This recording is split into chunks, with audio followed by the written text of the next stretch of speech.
aux allergies. Alors, poils, plumes, écailles, on est allergique à quoi chez les animaux en principe? Alors, surtout les poils, bien sûr. Plumes, c'est beaucoup plus rare. Écailles, on va dire non, quoi. Oui, parce qu'il y a les nouveaux animaux de compagnie, vous savez, les choses un peu bizarres, parfois les lézards. Il y avait un veto qui était avec nous il y a quelques semaines. Donc, Tout à fait. araignées, etc.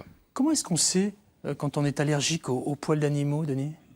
Alors, en général, les gens, au bout de quelques temps, se rendent compte, parce que dès qu'ils ont contact avec l'animal, donc l'animal domestique, chat, chien principalement, eh bien, ça commence souvent par les yeux qui piquent, qui pleurent, le nez qui pique, on éternue, le nez coule. On tousse, on peut faire de l'asthme. Et puis, par contact direct, alors, c'est surtout avec le chat. Quand on va caresser le chat et ensuite se toucher le visage sans se laver les mains, il peut y avoir rougeur, gonflement, en plus des yeux du nez qui vont être touchés. Oui. C'est régulier. Et surtout, c'est rapide, quelques instants après le contact. Vous me parlez d'asthme. On va partir à Besançon dans quelques minutes parce qu'il y a une expérimentation qui se passe là-bas avec des tests faits pour nous dans nos maisons. Mais avant, je veux vraiment qu'on s'intéresse à ce côté allergie aux poils d'animaux. L'allergie, c'est quoi? L'allergie, donc, dans ce cas particulier, on fabrique des anticorps allergiques, ça s'appelle des immunoglobulines E, donc c'est un type d'anticorps, qui vont réagir pour un composant du poil ou de la salive d'un animal X ou Y. Denis, on est tous différents face aux allergies. Oui. Vous me parliez du nez qui coule, des yeux qui pleurent, de la peau qui gratouille, des petites plaques. C'est différent. Oui, tout le monde n'a pas forcément tous ces signes, hein. Le plus fréquent, c'est l'atteinte des yeux et du nez. D'accord. Voilà. Ça, c'est vraiment les deux signes principaux. Est-ce qu'on peut dire que c'est une hypersensibilité? Oui. En fait, l'organisme réagit excessivement pour des raisons non connues. D'ailleurs, dans toutes les allergies, on n'a pas d'explication véritable du déclenchement. Mais c'est spécifique, c'est-à-dire que quand on est allergique au chat, on réagit à chaque fois qu'il y a un chat. Quand on est allergique au chien, on réagit chaque fois qu'il y a un chien. C'est spécifique d'un élément. Voilà. Anaïs, vous êtes allergique à quelque chose? Au chat, justement. Ah, alors, donnez-moi, alors j'allais dire, vos symptômes, ça se passe comment pour vous, votre exemple? Les yeux qui pleurent et les éternuements, effectivement. Et qu'est-ce que vous faites? Alors, j'en ai pas déjà. Ouais. Et j'essaie au maximum d'éviter les chats, tout simplement. C'est ça la solution? Il n'y a pas une autre solution, passer alors, par la médication ou par peut-être d'autres choses? Je parlais de pommade tout à l'heure.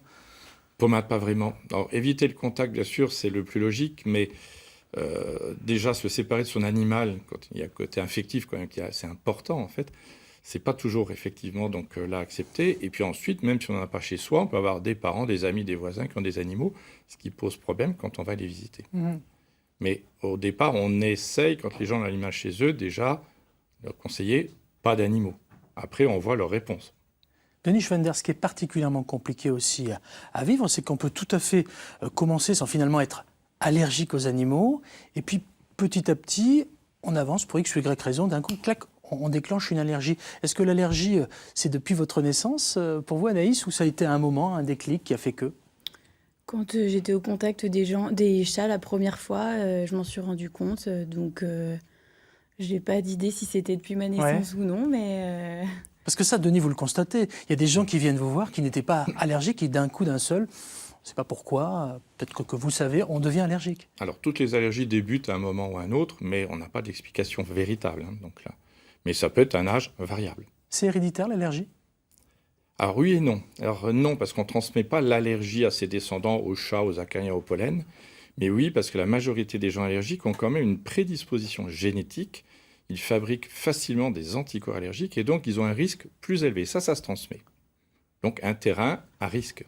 Est-ce qu'il faut se faire désensibiliser? Et si oui, comment on peut le faire? Alors, quand on ne peut pas éviter le contact, vous avez un animal ou les pollens, par exemple, où tout le monde respire des pollens, les médicaments anti-allergiques, comprimés, locaux, etc., peuvent être efficaces, mais ils ne résolvent pas le problème. Si on veut espérer une guérison et qu'on ne peut pas supprimer l'élément, on peut proposer de faire une immunothérapie ou désensibilisation. Ça veut dire quoi, une immunothérapie? On fait prendre aux gens donc, un extrait. Alors là, c'est chat-chien, c'est les deux extraits qui existent. C'est en gouttes buvables actuellement. C'est un traitement donc, qu'on prend quotidiennement pendant 3-4 ans, comme toutes les désensibilisations qui existent en fait. On parle aussi parfois de tisane, d'huile essentielle, d'hypnothérapie. Alors tout ça, c'est... Je vous vois sourire, là, tout ça, c'est rigolo ou ça fonctionne ou pas? Personnellement, je pense que c'est vraiment folklorique. C'est folklorique, d'accord, selon vous. En plus des poils d'animaux, il y a aussi bien sûr beaucoup d'autres choses qui peuvent entraîner des allergies. On peut être à la fois allergique aux poils d'animaux, à la fois allergique au pollen, à la fois allergique au gluten, à la fois allergique à je sais quoi encore. Alors, on peut avoir des allergies pour plusieurs choses. Il y a des gens qui ont un terrain, je vais dire, Favorable. spécifique. Voilà. Par contre, vous avez parlé comme l'autre fois, l'allergie au gluten, c'est une intolérance digestive. Ce n'est pas une allergie au gluten. Voilà. C'est des troubles digestifs avec le gluten. Qu'est-ce que vous dites, docteur Denis Schwender, à ceux qui viennent vous voir dans votre cabinet et qui poussent la porte en vous disant « je suis allergique aux poils d'animaux ». Quel est le premier conseil que vous leur donnez? Alors, on essaie d'obtenir donc là l'exclusion de l'animal. Bon, c'est ce qu'on doit dire au départ. Évidemment, c'est pas le plus évident. C'est pas toujours facile. Le chat, le chien, c'est pas comme un acarien ou un poisson rouge où il n'y a pas de lien affectif. Donc souvent, c'est le petit dernier dans la famille, voire c'est loin d'être le petit dernier, c'est un membre parfois important. Donc les gens acceptent ou n'acceptent pas. Donc assez souvent, ils sont réticents. C'est un peu compliqué. Par conséquent, on va vers de la médication, là, pour le coup. Médication, oui. Et puis des conseils quand même, on va dire, d'environnement. Alors, le premier conseil, donc, alors surtout pour le chat, il y a beaucoup de gens qui ont le chat qui dort dans la chambre, va sur le lit. Alors ça, c'est à proscrire absolument. Interdire donc l'entrée de la chambre au chat, ce qui n'est pas facile, parce que quand il a pris ses habitudes, eh bien, il continue à le faire. Bien sûr. Et il est beaucoup plus têtu que nous à miauler, gratter derrière la porte. Et puis quand on voit cette tête-là, franchement, on craque. Ouais. Deuxième chose, ça va être d'aspirer régulièrement, éviter que des poils, des squames donc, se trouvent régulièrement. Peut-être essayer, alors c'est plus facile pour le chien, parce qu'en général, il dort dans son panier la plupart du temps, mais le chat dort un peu partout.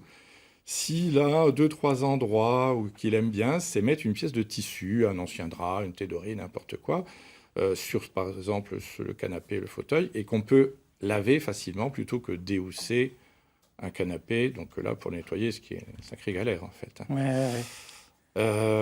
Et puis, éviter de toucher l'animal directement. Quand on le caresse, il faut se laver les mains avec un peu d'eau savonneuse, pas seulement de l'eau tout court, pour éviter effectivement d'avoir un extrait sur les mains. Et ensuite, quand on se touche le visage, entre autres, ça provoque une réaction.